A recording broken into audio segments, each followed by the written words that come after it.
بسم اللہ الرحمن الرحیم. ایک نئے پروگرام کے ساتھ آپ کی خدمت میں حاضر ہیں.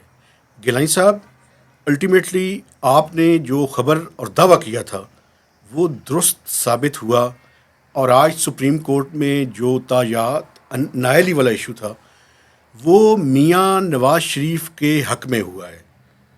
اب آپ اس کے بارے میں کیا کہیں گے؟ بہت شکریہ جناب. یہ تو خیر نظر بھی آ رہا تھا. دیکھیں کچھ چیزیں آپ ایک فورسی کر لیتے ہیں جو آپ کی ایک جرنلسٹک اور ایک پولیٹیکل سینس ہے اس کے مطابق.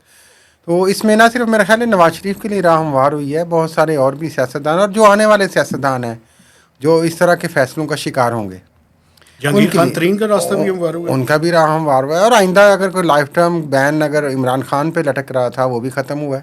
ٹھیک ہے. اور یعنی کہ آنے والے جو بھی سیاستدان ہم کہہ رہے ہیں کہ وہ ہوگا. یہ ویسے فیصلہ میرٹ پہ یہ 7 رکنی بینچ تھا جس میں 6 نے اس کے حق میں فیصلہ دیا ججز نے. ایک نے کہا کہ نہیں، ہمیں پہلے جو لائف ٹائم والا ایک سپریم کورٹ کا ڈیسیژن تھا سمیع اللہ والا، ہمیں اس کو رول آؤٹ نہیں کرنا چاہیے. یہ جو ویسے ایک چیز مجھے اجازت دیں، یہ اپنے ثاقب نثار صاحب نے دیا تھا یہ فیصلہ؟ نہیں، یہ میرے علم میں نہیں ہے، لیکن یہ چونکہ آپ کی تان ثاقب نثار پہ یہ بہت پہلے کا فیصلہ ہے میرا خیال. تو میں یہ عرض کرنا چاہ رہا تھا، خیر اس کا پولیٹیکل امپیکٹ یہی ہے. دیکھیں کہ آنے والے الیکشنز میں اب میاں نواز شریف کی راہ ہموار ہو گئی، جہانگیر ترین کی ہو گئی. اب ان کی جو ٹرم ہے اگر وہ پوری ہو چکی ہوئی ہے، 5 ایئرز ہو گئی یا 10 ایئرز ہو گئی، اب یہ جب تفصیلی فیصلہ آئے گا تو اس پہ ہمیں اندازہ ہو جائے گا کہ اس میں کیا انہوں نے چیزیں لکھی ہیں. کیا ایک دفعہ پھر اب اس مدت جو معینہ ہے اگر اس کو آئیڈینٹیفائی کرنے کے لیے جانا پڑے گا کہ میکسیمم کیا سینٹینس ہوگی.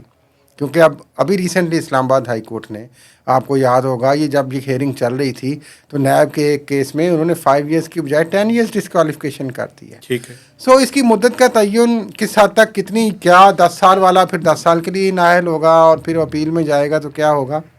لیکن ایٹ لیسٹ یہ کلیئر ہو گیا کہ لائف ٹائم بین اب نہیں رہا ہے. ویسے اب میرے میاں خیال نواز میں وہ شریف جو کی الیکشن لڑنے میں کوئی عذر نہیں ہے، اور ان کی وہ جو کچھ لوگوں نے اپیلز کی تھیں کہ میاں نواز شریف اہل نہیں ہے، سپریم کورٹ نے ان کو لائف ٹائم بین لگایا ہوا ہے، وہ بھی اب میرا خیال ہے رول آؤٹ ہو گیا. ایک چیز اگر مجھے اجازت دیں ایک اور سوال کرنے کی، یہ جو آئین کی آرٹیکل ہے 62، یہ 62F کے تحت تھا؟ 62(1)F اور یہ 62 اور 63 بیسکلی دونوں ہی صادق اور امین اور جو لائف ٹائم کوالیفیکیشن کے لیے لائف بین کی بات ہے؟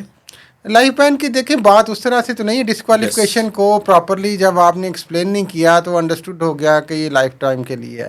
لیکن اس فیصلے میں تو لائف ٹائم بین لکھا ہوا تھا، سمیع اللہ والے فیصلے میں جو کہا جاتا ہے، جس کو بھی انہوں نے خود ہی رول آؤٹ کیا. آج 6 رکنی بینچ کہہ لیں اس کے حق میں گیا ہے. یعنی اس کا میں اگر یہ مطلب دے دوں تو یہ غلط تو نہیں ہوگا کہ سپریم کورٹ نے سپریم کورٹ کے فیصلے کو رد کر دیا؟ ہاں تو کر سکتے ہیں، اپنا ایک بڑا بینچ بیٹھا ہے، انہوں نے ریویو کر لیا اس فیصلے کو، تو کر سکتے ہیں.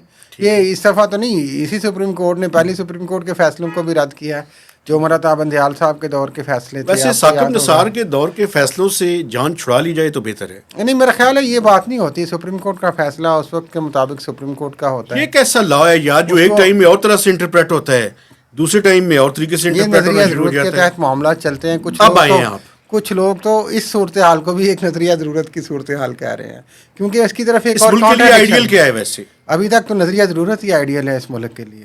ویسے دیکھیں ہم تو یہ تو ہم نے بات کر لی جی. فیوچر میں ڈسکوالیفیکیشن کا جو طریقہ کار اس ٹائم مروجہ ہے، جی، کیا آپ سمجھتے ہیں کہ یہ پائیدار ہے؟ دیکھیں جو مختلف قوانین کے تحت ہے، اگر پارلیمنٹ نے وہ قوانین بنائے ہیں اس کو تو پارلیمنٹ ہی رول آؤٹ کر سکتی ہے. لیکن ہم تنقید تو کر سکتے ہیں. ہاں، اس کے علاوہ تو دیکھیں اس کو ہم یہ سمجھتے ہیں کہ جو بھی ہمارے بڑے گھر والے لوگ ہیں اس کو وہ سیاسی انتقام کے لیے یا پولیٹیکل انجینئرنگ کے پرپسز کے لیے اس کو استعمال نہ کریں. نہ ہی سیاسی جماعتیں ایک دوسرے کے لیے سیاسی انجینئرنگ کے لیے اور پولیٹیکل وکٹمائزیشن کے لیے استعمال کریں. آپ کو میں ایک مثال اور کورٹس کو میرا خیال ہے بغیر کسی دباؤ کے فیصلے کرنے چاہیے، وہ چاہے کوئی بھی دور ہو. لیکن آج بھی آپ نے دیکھا جب فیصلہ چلا تھا، یہ ذوالفقار علی بھٹو کا فیصلہ کیس چل رہا تھا، تو اس میں جسٹس نسیم حسن شاہ مرحوم ان کا جو انٹرویو چل رہا تھا اس میں وہ بھی اس وقت بھی کہہ رہے تھے کہ ایک بات مجھے اگر اور آپ اجازت دیں میں آپ سے پوچھوں، یہ جو 62 اور 63 ہے یہ کس کے دور میں لایا گیا تھا؟ یہ تو جنرل ضیاء الحق صاحب اب یس ضیاء الحق کے زمانے کی باقیات اپنے آئین میں کیوں رکھنا چاہتے ہیں؟ کیونکہ ہم ان کو پولیٹیکلی یوز کرنا چاہتے ہیں نا. یس، وہی تو میں عرض کر رہا ہوں کہ پولیٹیکل انجینئرنگ ہی ان کا پرپز ہوتا ہے. یہ جو اس دن بھی ہم نے ایک دفعہ بات کی تھی کہ یہ جو کاغذات نامزدگی میں شرائط اور یہ چیزیں اور یہ سارے بیریئر اور سٹیپس کیوں رکھے گئے ہیں، یہ پولیٹیکل انجینئرنگ کے طریقے ہیں جس کو جب مرضی آپ جہاں مرضی آپ اس کا راستہ بلاک کر دیں. لیکن ایک چیز کی میں حمایت بھی کرتا ہوں سر. حمایت جس چیز کی میں کرتا ہوں وہ میں آپ کے سامنے رکھنا چاہتا ہوں. میں کسی کے ایمان اور ان چیزوں کے بارے میں تو نہیں کر سکتا بات، چونکہ یہ میری کرنی بھی نہیں چاہیے، یہ میرا حق بھی نہیں بنتا یہ. لیکن اگر آپ اس ملک کی پارلیمنٹ کے ممبر بننا چاہتے ہیں تو ضروری ہے کہ آپ ٹیکس دہندہ ہوں، کم از کم آپ ٹیکس دیتے ہو، کیونکہ نو ٹیکسیشن وداؤٹ ریپرزنٹیشن. آپ یہ دیکھیں نا کہ ابھی جن کینڈیڈیٹس نے اپنے کاغذات نامزدگی جمع کروائے ہیں ان کے بارے میں کچھ اطلاعات اس طرح کی چھپی ہیں کہ کوئی 30% سے زیادہ لوگ تھے جو ریٹرن فائلر ہی نہیں تھے. جی. بلکہ میں آپ کو تو میں ایک دن FBR میں بیٹھا ہوا تھا تو ایک کال آئی، کوئی جاننے والے تھے ان صاحب کے جن کے پاس میں بیٹھا ہوا تھا، تو انہوں نے بتایا کہ ان کے کاغذات نامزدگی پہ آبجیکشن لگا دیا ہے ریٹرننگ آفیسر نے، چونکہ وہ کوئی 36 لاکھ روپے کا کوئی ٹیکس ڈیمانڈ تھی ان کے خلاف جو انہوں نے جمع نہیں کروائی تھی. تو اس پہ انہوں نے کہا گیا کہ آپ اس طرح سے کریں کہ آپ یہ ٹیکس جمع کروائیں تو ہم جو NOC ہے وہ FBR سے آپ کو دے دیں گے.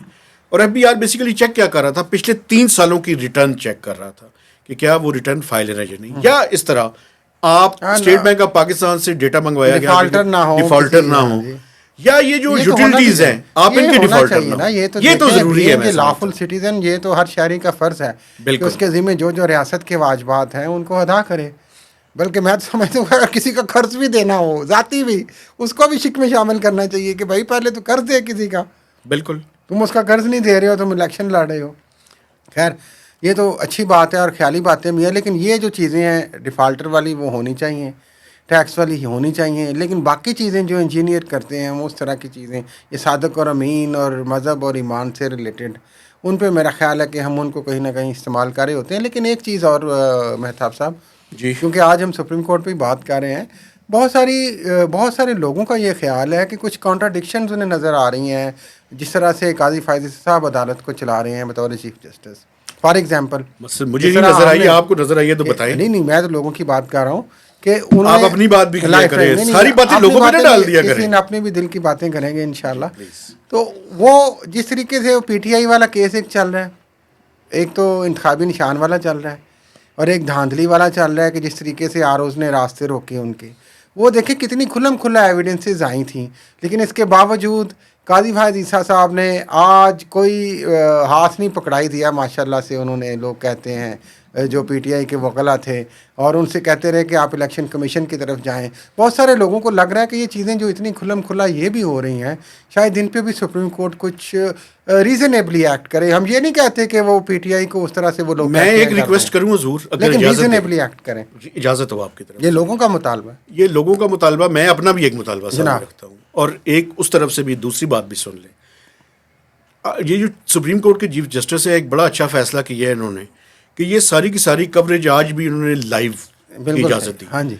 اس کے نتیجے میں کیا ہو رہا ہے؟ اس کے نتیجے میں یہ جو جھوٹ بولنے والے یوٹیوبرز ہیں جو پروپیگنڈا کرتے ہیں، مس رپورٹنگ جو ہے اس کا بھی راستہ روکا ہے. وکلاء بھی ایکسپوز ہو رہے ہیں، ججز بھی ایکسپوز ہو رہے ہیں. میں کہتا ہوں یہ جو بہت اچھا کیا ہے تاکہ یہ پتہ چلے کہ PTI کے جو وکیل ہیں وہ کیا آرگومنٹ پیش کر رہے ہیں اور آگے سے چیف جسٹس ان کو کیا جواب. اور نہ صرف وکیل PTI کے، کوئی بھی ہو، ایکسپوز وہ سارا ہونی چاہیے ساری ہوگا باتیں، تو لوگوں کو پتہ چلے گا یہ کیا ہو اور رہا ہے. یہ جن لوگوں کے ذمے ہے کہ اسپانسر جھوٹ بولنا ہے انہوں نے، چاہے وہ یوٹیوب پہ ہوں یا باقی صحافی ہوں، ان کے بھی ایکسپوز ہونے کا. لیکن یہ میرے سوال کا جواب نہیں تھا. خیر سوال لوگوں کا تو یہ مطالبہ تھا کہ ریزنیبلی ان، میں لوگوں کی بات نہیں کر رہا، میں اپنی بات کر رہا ہوں. واضح پولیٹیکل انجینئرنگ ہو رہی ہے اور امید کرتے ہیں شاید آئندہ 15 جنوری تاریخ ہے تو ہو سکتا ہے کہ وہ اس کو اور بہتر طریقے سے دیکھیں. انہی الفاظ کے ساتھ ہم اجازت چاہیں گے. لیکن سر بہت اچھا ہوا ہے کہ لوگوں کے سامنے سارا کچھ نہیں، اچھی بات ہے. لوگوں کے سامنے جب ہوگا نا کوئی دو رائے نہیں ہے تو میرے اور آپ کے لیے جھوٹ بولنے کی گنجائش کم ہو. اس میں بالکل کوئی دو رائے نہیں ہے. نہ جج، وکیل، جوری، پبلک، رپورٹر سب سامنے ہو، اچھی سب سامنے ہوں اور سب جیوری کے اندر ہوں. ویسے میں آپ کو ایک بات بتاؤں، ہم سارے جیوری کے اندر ہیں اور وقت ہم سب کے بارے میں فیصلہ کرے گا. تو اسی الفاظ کے ساتھ ہم آپ سے اجازت چاہتے ہیں. گزارش ہے کہ میپسی کے ان لوگوں کے ساتھ شیئر کریں اور فیڈ بیک ضرور دیں. آپ سبسکرائبرز ہیں ہمارے, تھینک یو ویری مچ. لیکن اگر آپ ہماری چیزوں کو لائک اور کمنٹس نہیں کریں گے تو ہمیں ڈورمنٹ قسم کے لوگوں کی سے گزارش ہے کہ وہ پلیز اس پہ فیڈ بیک دیں. تو اجازت دیجیے, خدا حافظ.